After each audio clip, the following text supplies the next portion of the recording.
নমস্কার, আমার নাম বিজয় দেবনাথ। 22 তারিখ রাম মন্দির উদ্বোধন উপলক্ষে আমি একটি জিনিস বানিয়েছি। এটা হলো রাম মন্দির। ম্যাস্টিক্স দিয়ে বানিয়েছি এটা আমি। এটার মধ্যে ম্যাস্টিক্স ইউজ হয়েছে 1161টি ম্যাস্টিক্স ইউজ হয়েছে এটার মধ্যে। এটা বানাতে আমার 3 দিন সময় লেগেছে। আর কি কি জিনিস ইউজ করা হয়েছে? এটার মধ্যে ম্যাস্টিক্স ইউজ করা হয়েছে, ফেভিকল ইউজ করা হয়েছে। ফেভিকল মানে একটি আঠা আর কি, ওটা ইউজ করা হয়েছে।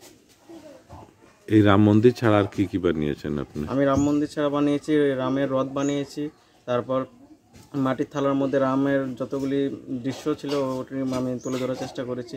তারপর থার্মোকলার কাগজ দিয়ে আমি একটি রাম, সীতা, লক্ষ্মণ ওদেরকে বানিয়েছি কোলাজ টাইপ। আপনি কি করেন মূলত? আমি কিছু করি না, আমি বেকার। আমি জাস্ট মানে কয়েকজন স্টুডেন্টকে পড়াই, আর্ট করাই আর কি।